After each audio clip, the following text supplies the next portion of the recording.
एक एमएलए बनता है, वो फिर एमएलसी बनता है, फिर राज्यसभा का सदस्य बनता है, और फिर वो जब वो लोकसभा का सदस्य बनता है तो 4 पेंशन लेता है। और आपसे कहा जाता है कि हम पेंशन नहीं देंगे, क्योंकि अंग्रेजी में 4 एडिटर बैठे हैं, वो आर्टिकल लिखते हैं कि गवर्नमेंट को ये बोझ नहीं उठाना चाहिए। वो पैसा जो सरकार आपके पेंशन में खर्च करती, वो पैसा किसको जाता है? 5 बड़े उद्योगपतियों को जाता है जब उनका धंधा चौपट हो जाता है।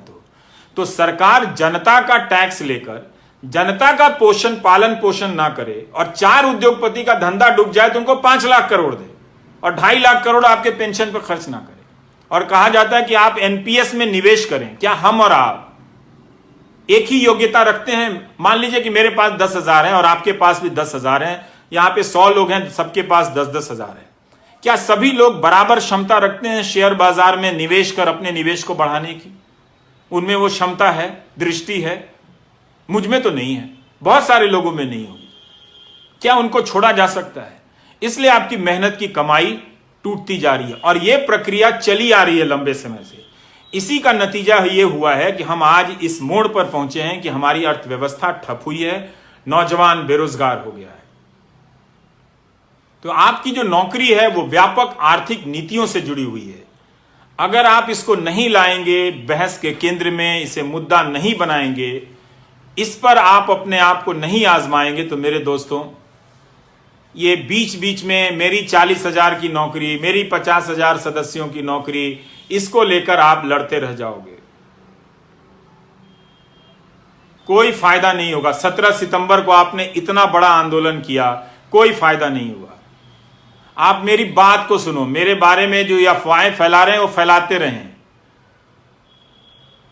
आईटी सेल का यही काम है। उनको मालूम है कि मैं बुनियादी सवाल कर रहा हूं और ये वो सवाल है जो 2017 से उठाने के कारण मेरा मजाक उड़ाया जाता है, पर मैं जानता हूं कि ये गलत हो रहा है। इसका शिकार मैं भी हूं। अगर अर्थव्यवस्था नहीं बढ़ेगी तो मेरी भी कमाई नहीं बढ़ेगी। हम जैसे लोग जो ऊपर जा रहे हैं नीचे सड़क के नीचे आ जाएंगे। और आपको तो जीवन में 10 साल या 5 साल के लिए ऊपर जाने का भी मौका नहीं मिलेगा।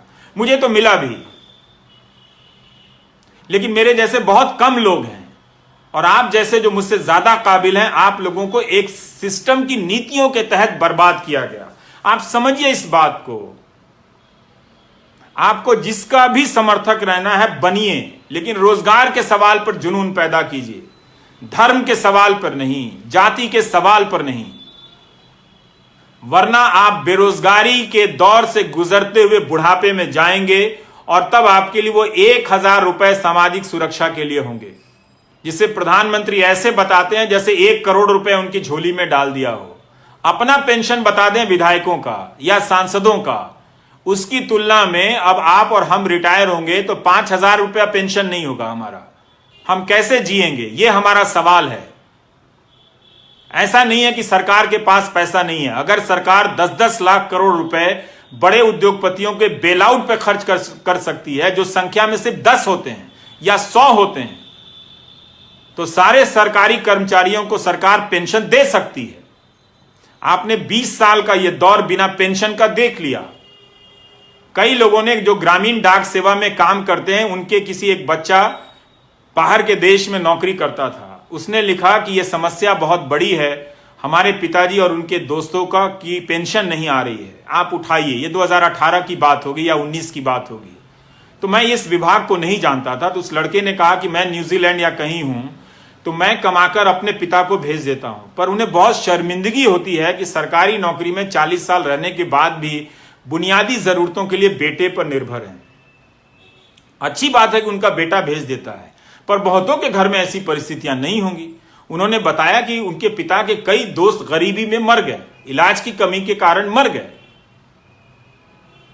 ये कब तक आप गोदी मीडिया का न्यूज चैनल और आईटी सेल देख देख कर ये तमाशा करेंगे? कब तक होने देंगे? इससे आपको क्या मिला? यह आपको समझने की जरूरत है। इसीलिए मुझे लगा कि मुझे नौकरी पर चर्चा करनी चाहिए। मैं क्यों पढ़ रहा हूं एक अर्थशास्त्र? ये मेरे काम का हिस्सा नहीं है। आज भी दो नेताओं ने कुछ बेहुदगी